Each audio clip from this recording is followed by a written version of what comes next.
Querido irmão, querida irmã, paz e bem, é na alegria do Espírito Santo, é que aqui mais uma vez nos encontramos no canal Pedro Rondinelli para a reflexão do Santo Evangelho. Hoje estamos vivenciando a 24ª semana do tempo comum. A cor litúrgica é o verde. A igreja nos fala hoje através do evangelista São Lucas, capítulo 8, versículo do 4 ao 15. O Senhor esteja conosco, Ele está no meio de nós. Proclamação do Evangelho de Jesus Cristo segundo São Lucas. Glória a vós, Senhor. Havia-se reunido uma grande multidão. Eram pessoas vindas de várias cidades para junto dele. Ele lhes disse essa parábola. Saiu o semeador a semear, e a sua semente. E ao semear, parte da semente caiu à beira do caminho. Foi pisada, e as aves dos céus a comeram. Outra caiu no pedregulho, e tendo nascido, secou por falta de umidade. Outra caiu entre os espinhos, cresceram com ela os espinhos e sufocaram-na. Outra, porém, caiu em terra boa. Tendo crescido, produziu o fruto, 100 por 1. Dito isso, Jesus acrescentou, alteando a voz: quem tem ouvidos para ouvir, ouça. Os discípulos perguntaram-lhe o significado desta parábola. Ele respondeu: a vós é concedido conhecer os mistérios do reino de Deus, mas aos outros se lhes fala por parábolas, de forma que, vendo, não vejam e ouvindo não entendam. Eis o que significa esta parábola. A semente é a palavra de Deus. Os que estão à beira do caminho são aqueles que ouvem, mas depois vem o demônio e lhes tira a palavra do coração, para que não creiam nem se salvem. Aqueles que recebem em solo pedregoso são os ouvintes da palavra de Deus e a acolhem com alegria, mas não têm raiz, porque creem até certo tempo, e na hora da provação a abandonam. A que caiu entre os espinhos, estes são os que ouvem a palavra, mas, prosseguindo o caminho, são sufocados pelos cuidados, riquezas e prazeres da vida, e assim os seus frutos não amadurecem. A que caiu na terra boa são os que ouvem a palavra com o coração reto e bom, retém-na e dão fruto pela perseverança. Meus irmãos e minhas irmãs, estas são palavras da nossa salvação. Glória a vós, Senhor.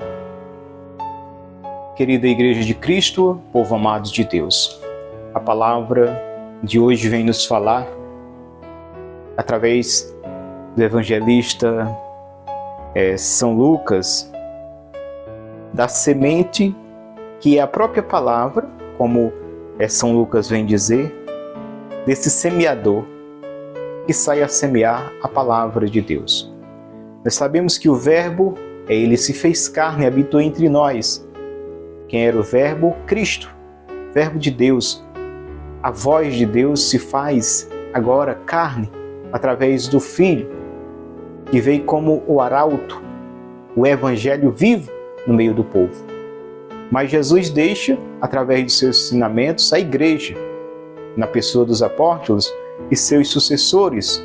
E também a igreja confia nos apóstolos, a todos aqueles que são inseridos no Cristo, que se tornam cristãos batizados, a missão da igreja de levar esta boa semente, de anunciar o Santo Evangelho. E o Senhor diz que há terrenos de beira de caminho, há terrenos que são duros, que têm pedra, e há terrenos onde os espinhos crescem acima da semente semeada, e há terrenos que são uma terra boa, que produz até pelo grão 100 por 1. E falando desse primeiro terreno, o Senhor vem mesmo explicar a parábola, dizendo que são aqueles que escutam a palavra, mas de repente, logo de imediato, o demônio vem e rouba a palavra no coração. E aí, meus irmãos, nós escutamos muitas vezes algumas pessoas dizerem que este mal não existe, o demônio não existe, isso é invenção da cabeça de alguns radicais, né, de alguns lunáticos, adoidados, fanáticos. E aí a gente vê muitas passagens, não só essa, mas diversas, Jesus denunciando as obras do demônio, Jesus apontando a ação do demônio, mostrando que o demônio ele está mais do que nunca atuante no mal.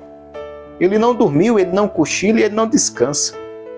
O trabalho dele é esse, ele veio para roubar, matar e destruir. Roubar porque quando ele pega uma alma, ele sabe que não é dele.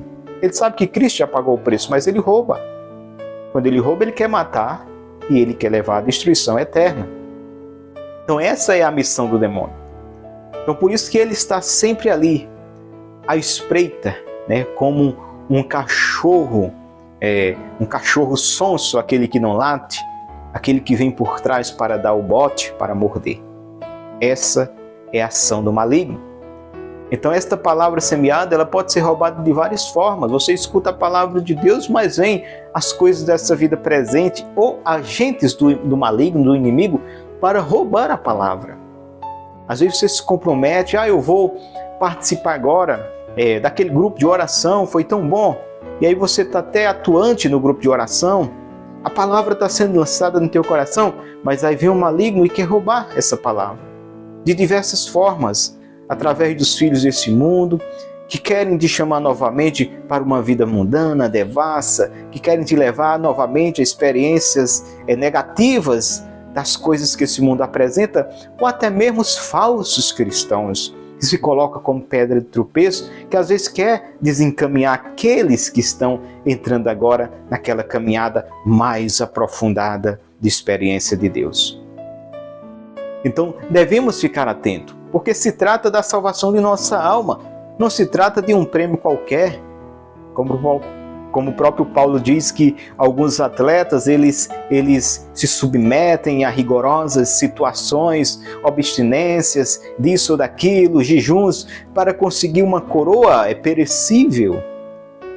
Muito mais nós, atletas de Cristo, estamos trabalhando, lutando por uma coroa imperecível, que é a salvação de nossa alma. Então nós não podemos acabrunhar, desistir, nos fazer vergar por qualquer coisa. Devemos pedir a força do Espírito Santo e perseverar. Por mais que doa, por mais que aquela coisa seja forte dentro de nós, nos puxando para a negatividade, seja o vício do álcool, seja o vício da droga, seja qualquer vício do jogo, da prostituição, seja qual for a situação, nós somos chamados a lutar e lutar até o sangue, se preciso for, para permanecer fiel. Pedir o espírito de discernimento para discernir se aquela situação que nos apresenta tais soluções vem de Deus ou não. Pedir o espírito de discernimento para saber se aquele conselho de tal pessoa vem de Deus ou não, ou vem do maligno, ou vem do humano. E aí nós devemos ser essas pessoas perseverantes e constantes. Não permitir que essa semente que é lançada no nosso coração seja roubada, não. Retroçata Satanás. É isso que nós devemos dizer com autoridade de filhos e filhas de Deus. E aí o Senhor fala também que tem a semente que cai entre o terreno pedregoso. Diz que ela até nasce, mas não consegue aprofundar a raiz por conta da pedra que não permite. Qual é a pedra, meu irmão? O que é que está impedindo dessa semente, dessa palavra de Deus enraizar no meu e no seu coração? O que é? A glória desse mundo? Os aplausos desse mundo? A fama desse mundo? O paparicado deste mundo? Os elogios desse mundo? O querer ser o primeiro nisso ou naquilo? E talvez nós estamos perdendo o reino de Deus porque estamos brigando por o reino do mundo? E aí devemos tomar muito cuidado, porque muitas vezes pensamos que estamos enraizados em Cristo e, no entanto, nós estamos como aquele povo lá que o Senhor disse, aquele que queria seguir Ele. Ah, Senhor, deixa que eu enterre primeiro meu pai. E aí Jesus disse o quê? Deixa que os mortos enterrem seus mortos. Aquelas pessoas estavam vivas, Jesus chama de mortas. E muitas vezes, se a gente não enraizar no Cristo, nós estamos até servindo, mas mortos. Não temos vida para Deus. Podemos até ter vida para alguns, mas para Deus estamos mortos, não temos vida, porque nós não enraizamos no Cristo. A nossa raiz, O nosso fundamento é outras coisas passageiras deste mundo, banais, mesquinhas, que até gera contendas e brigas entre irmãos. O Senhor também nos fala daquela semente que caiu entre os espinhos, são aqueles, como diz a palavra, escutam com alegria, tem todo aquele ânimo, aquele fervor, e começam até a crescer, e começam até a querer dar fruto, mas diz que os espinhos vêm, crescem e sufocam. São aquelas pessoas que as preocupações pela vida ilusória desta vida, eles não querem abrir mão. A preocupação pelas glórias que este mundo oferece, eles não querem abrir mão para ter o Cristo, para ter o Evangelho. E Jesus já nos disse que adianta ganhar o mundo inteiro se vemos a perder a nossa alma com tudo isso. Que adianta, homem? O que nós vamos dar em troca da nossa alma ao Senhor? O que nós vamos dar em troca? Então não podemos permitir que as preocupações dessa vida, seja qual for, venha nos sufocar de tal forma que a gente se torne infrutíferos no reino do Senhor, que a gente não dê fruto em nós, nem gere fruto na vida de outros irmãos. É preciso dar fruto. É preciso crescer em Cristo, mas em Cristo. Não é crescer da forma que o mundo ensina, da forma que o mundo prega, da forma que o meu egoísmo diz que é. Não, é da forma que o Cristo diz que é. E aí não tem como errar, meu irmão. Se a gente estuda a palavra de Deus, não tem como errar. Se a gente vê alguns fazendo diferente, eles estão pregando outro Cristo. Não é o Cristo do Evangelho do qual a gente conhece. Não. O caminho do Cristo do qual nós conhecemos é esse estreito, difícil, e são poucas as pessoas que andam nele, diz o Senhor. Caminho largo, espaçoso, de aplauso, de paparicado, o Senhor diz que conduz à perdição. A árvore que dá fruto, o Senhor diz que ela será perseguida, sacolejada, perturbada. Mas a que não dá fruto ficará sempre na sua paz, porque ninguém vai sacolejá-la porque sabe que ela não tem fruto. Por mais que o sofrimento bata à nossa porta, tenhamos confiança em Deus. Não importa qual seja o peso da cruz, saibamos que Jesus diz: eu estou contigo. Teu fardo vai se tornar leve, teu jugo suave. É isso que o Senhor nos promete. Vinde a mim, mas tome a tua cruz. Tome a tua cruz. Sem cruz não dá como me seguir. Sem cruz não tem como me seguir, diz o Senhor. Tome a tua cruz e siga-me. Tome a tua cruz e siga, porque se tu queres salvar a tua vida conforme o ensinamento deste mundo, tu vais perder. Mas se tu perde por mim, nada tu perde, mas tu vai encontrar a verdadeira vida. E aí, meus irmãos, o Senhor fala agora desse derradeiro terreno, que é aquele terreno, terra boa, que num grão dá 100, diz o Senhor. São aquelas pessoas que acolhem a palavra de Deus com humildade, sem interesse de nada, sem usar da palavra para interesse próprio, porque a palavra de Deus hoje é muito usada em interesse próprio, como foi antigamente pelos fariseus. Hoje também a palavra de Deus se tornou marketing de comércio. Quantas pessoas vendendo a palavra de Deus, enganando as pessoas de boa fé, as pessoas que têm a simplicidade no coração, porque está falando de Deus, vai ali com todo aquele amor, com aquele respeito, aquela dedicação, porque é Deus que está sendo ali anunciado, mas por trás há um plano humano, desumano. Humano porque há o ser carnal que está ali fazendo, e desumano porque tem como aquele plano humano, desumano, extorquir, roubar as pessoas, onde o único motivo é tirar dinheiro. E Jesus, meus irmãos, é aquele Deus sempre rico. Rico, nosso Deus é riquíssimo. Deus Todo-Poderoso. É aquele Pai que traz as bênçãos. Deus não anda mendigando não, nos pedindo nada não. Deus é quem nos dá, gente. Abramos nosso entendimento, a nossa cuca. Nosso Deus é o Deus poderoso que fez o céu e fez a terra. Ele não mendiga, pelo contrário, Ele derrama suas bênçãos, seu recurso sobre aqueles que acreditam que crê, as suas bênçãos espirituais. A paz no coração, e também diz a palavra, jamais mendiga ou passa fome aquele que confia no Senhor. Saibamos agradecer. Muitas vezes o nosso coração é soberbo.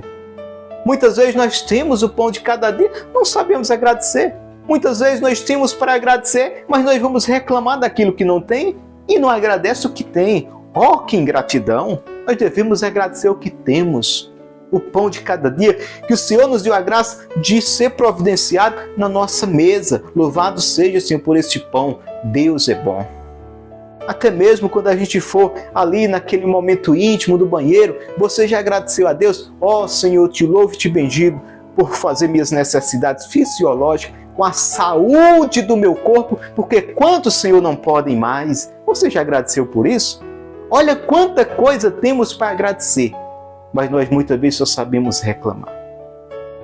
Peçamos ao Senhor a graça de um coração generoso, um coração capaz de agradecer a Ele naquilo que a gente acha que não é nada insignificante. Não, gente, não é insignificante. Tudo o que acontece de bom na nossa vida tem a mão providente de um Deus que providencia. Não pensar, eu trabalhei porque eu trabalhei, eu coloquei, sim, teve o teu trabalho.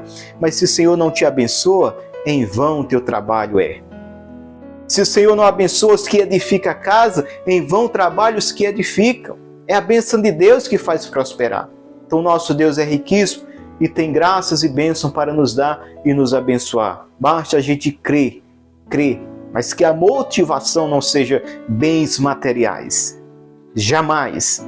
A motivação seja o amor no coração. Amo a Deus, tomo consciência que preciso de Deus, por isso eu busco a Deus. E, consequentemente, essas bênçãos da minha busca a este Deus que é amor e misericórdia vai ser derramado sobre mim e sobre a minha família. Amém? Fica com Deus, irmão, que eu vou com Ele. Aqui foi mais uma reflexão aqui no canal Paz e Bem.